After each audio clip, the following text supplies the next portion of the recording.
కీసరగుట్ట దాదాపు హైదరాబాద్లో ఉన్న వాళ్ళందరికీ, హైదరాబాద్ చుట్టుపక్కల ఉన్న వాళ్ళందరికీ తెలిసిన టెంపుల్. అండ్ ఈ టెంపుల్ ఇప్పటికీ తెలియని వాళ్ళు కొంతమంది ఉన్నారు. దీని చరిత్ర కూడా తెలియదు. ఈ టెంపుల్ యొక్క చరిత్ర, ఇది త్రేతాయుగం నాటి టెంపుల్ అన్నమాట. అంటే రాములవారి సమయం నాటి టెంపుల్ ఇది.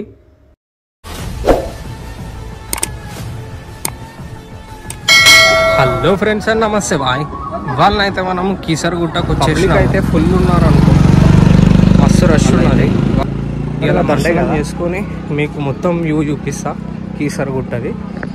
కీసరగుట్ట వెళ్ళాలంటే by Google maps through Tarnaka road నుండి అయితే చాలా ఈజీగా ఉంటుంది. కిలోమీటర్ వైజ్ కూడా చాలా తక్కువ ఉంటుంది. డిస్టెన్స్ వచ్చేసి 25 to 30 కిలోమీటర్స్ మధ్యలో ఉంటుంది. మనకి కీసరగుట్టకి ఆర్టీసీ బస్ ఫెసిలిటీస్ కూడా ఉంటాయి. భక్తులు అయితే చాలామంది వస్తుంటారు టెంపుల్కి. మండే వీకెండ్స్ అండ్ ఫెస్టివల్స్ టైంలో అయితే చాలామంది భక్తులు వస్తుంటారు. చూస్తున్నారు కదా ఎంతమంది వచ్చినారో. క్రౌడ్ అయితే ఫుల్ ఉన్నది. సో నేను వచ్చింది మండే రోజు కాబట్టి ఫుల్ క్రౌడ్ ఉన్నది. దర్శనం అయితే ఆల్మోస్ట్ 1 నుంచి 2 అవర్స్ వరకు పట్టొచ్చు.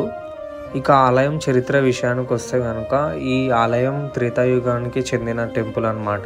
రామాయణం అప్పుడు టెంపుల్ అన్నమాట ఇది. సో మన ఆలయ చరిత్ర మాత్రం నేను మీకు కంప్లీట్గా చెప్తాను అండ్ మీకు ఆలయం కూడా చూపిస్తాను. సో ఇప్పుడు కనిపిస్తున్న గుడి వచ్చేసి గర్భగుడి అన్నమాట. దీని లోపల శ్రీరామచంద్రమూర్తి ప్రతిష్టాపించిన శివలింగానికి పూజ చేస్తారనమాట. టెంపుల్ బయటికి రాగానే మనకి రైట్ సైడ్లా ఇంకొక చిన్న టెంపుల్ కనిపిస్తుంది. దీని లోపల ఆంజనేయ స్వామి ప్రతిష్టాపించిన శివలింగానికి పూజ చేస్తారనమాట. దర్శనం అయితే అయిపోయింది. ఆల్మోస్ట్ 2 అవర్స్ అయితే పట్టింది. సో మీకు ఇప్పుడు మొత్తం చూపిస్తాను టెంపుల్. ఇప్పుడు మనము ఆంజనేయ స్వామి విగ్రహం దగ్గరికి వెళ్దాము. ఇక్కడ విగ్రహం ఉంటుంది ఆంజనేయ స్వామిది, పెద్దది. మనకి ఆలయం లోపల లక్ష్మీ నరసింహస్వామి అండ్ శ్రీరామచంద్రమూర్తి టెంపుల్ కూడా ఉంటుంది. సో అవి దర్శనం చేసుకొని బయటకు వచ్చిన తర్వాత మనకి లెఫ్ట్ సైడ్లో ఆంజనేయ స్వామిది పెద్ద విగ్రహం ఉంటుంది ఇక్కడ.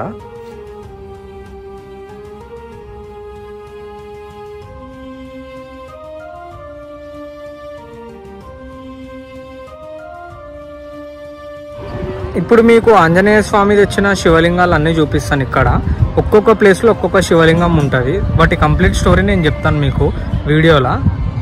త్రేతాయుగంలో శ్రీరామచంద్రమూర్తి ఆ రావణుని వధించిన తర్వాత బ్రాహ్మణ హత్య అనే పాపం తొలగించుకోవడానికి తిరిగి అయోధ్యకి వస్తున్న సమయంలో చాలా చోట్ల శివలింగాలని ప్రతిష్టాపించి పూజ చేస్తాడనమాట శ్రీరామచంద్రమూర్తి. అలాగే ఇప్పుడు మన తమిళనాడులో ఉన్న రామేశ్వరం, దానికి అది అట్లాంటి టెంపుల్ అనమాట.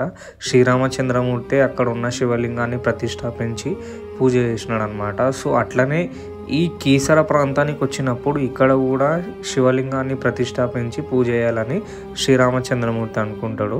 సో అప్పుడు ఆంజనేయ స్వామికి ఒక శివలింగం తెమ్మని చెప్తాడనమాట. ఆంజనేయ స్వామి కాశీకి వెళ్తాడనమాట శివలింగం తేయడానికి.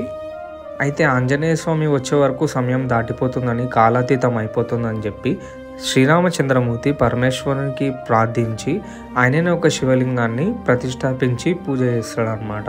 సో అప్పుడు ఆంజనేయ స్వామి వచ్చిన తర్వాత ఆ శివలింగానికి పూజ చేయడం చూసి ఆయన నిరాశ చెంది ఆ శివలింగాన్ని పడేయడం జరుగుతుంది. ఆ పడేసిన శివలింగం ముక్కలు ముక్కలుగా అయ్యి ఒక్కొక్క చోట పడిపోయి లింగ రూపంగా మారిపోతాయి అన్నమాట. అది చూసిన శ్రీరామచంద్రమూర్తి ఆంజనేయ స్వామిని పిలిచి, ఆంజనేయ స్వామి తెచ్చిన శివలింగం వృధా కాకూడదని శ్రీరామచంద్రమూర్తి ఆంజనేయ స్వామికి చెప్తాడనమాట, ఒక శివలింగాన్ని ప్రతిష్టాపించి పూజ చేయమని చెప్పి. సో ఆ శ్రీరామచంద్రమూర్తి చెప్పినట్టు ఆంజనేయ స్వామి ఒక శివలింగాన్ని తీసుకొని వచ్చి మీకు చూపించిన కదా ఇంతకుముందు గర్భగుడి రైట్ సైడ్లో ఇంకో టెంపుల్ ఉంటుంది. సో అక్కడ పెట్టి ఆంజనేయ స్వామి పూజ చేయడం జరుగుతుంది. సో అట్లా ఈ కొండకి ఆంజనేయ స్వామి పేరు పెడతాడనమాట శ్రీరామచంద్రమూర్తి. సో దీని పేరు కీసరగుట్ట అని శ్రీరామచంద్రమూర్తి పేరు పెడతాడు. ఎందుకంటే ఆంజనేయ స్వామి కేసరి నందన్ కదా. సో అప్పటి నుంచి కీసరగుట్ట అని పిలవడం జరుగుతుంది ఈ చుట్టుపక్కల ప్రాంతాన్ని మొత్తము. సో మనము గుట్ట నుండి ఇటు కిందికి వస్తే మనకి లెఫ్ట్ సైడ్లో ఒక నది ఉంటుంది. ఇక్కడ ఈత కొట్టడం అయితే నిషేధం, ఎందుకంటే చాలా లోతు ఉంటుంది. నాముకనే చాలామంది జారి పడ్డారు. సో బై గాడ్ బ్లెస్సింగ్స్ వాళ్ళు లోపలికి అయితే వెళ్ళలేదు.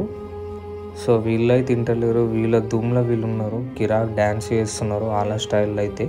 అండ్ ఈ నది లోపల చేపలు కూడా ఉంటాయి, చాలామంది ఫుడ్ కూడా ఇస్తారు. చేపలు కూడా మంచిగా క్లియర్గా కనిపిస్తాయి మనకి ముంగడికినే. లోపలికైతే ఊరుకుండి చాలా ఈజీగా స్లిప్ అయిపోతున్నది. ఒక్కసారి పోయిర్రంటే ఇక కిస్మత్ మంచిగా ఉందంటే బయట పడతారు, లేదంటే లోపలికి. సో టెంపుల్ పక్కకైతే ఒక పార్క్ ఉంటుంది. ఎంట్రీ వచ్చేసి 10 రూపీస్ మాత్రమే. మంచిగా ఉంటుంది, మంచిగా చెట్లు ఉంటాయి. మనము టెంపుల్ పైనుంచి కిందికి దిగగానే మనకి లెఫ్ట్ సైడ్లో ఒక పార్క్ ఉంటుంది. ఎంట్రీ టికెట్ వచ్చి 10 రూపీస్ మాత్రమే, కానీ మస్తు మజా వస్తుంది ఇక్కడ. చిన్నపిల్లలు ఫ్యామిలీస్ అయితే ఫుల్ ఎంజాయ్ చేస్తారు. మీరు లంచ్ కూడా ప్లాన్ చేసుకోవచ్చు. ఆ చెట్ల మధ్యలో తింటే ఆ మజానే వేరు. మంచిగా మీరు ఒకరోజు ప్లాన్ చేసుకుని అయితే కీసరగుట్టకు వచ్చేసేయండి. మస్తు ఉంటుంది టెంపుల్ వ్యూ, కొండపైన కూడా బాగుంటుంది. మళ్ళీ మనం అయితే నెక్స్ట్ వీడియోలో కలుద్దాం. వీడియో నచ్చితే లైక్ చేయండి, సబ్స్క్రైబ్ కూడా చేసుకోండి.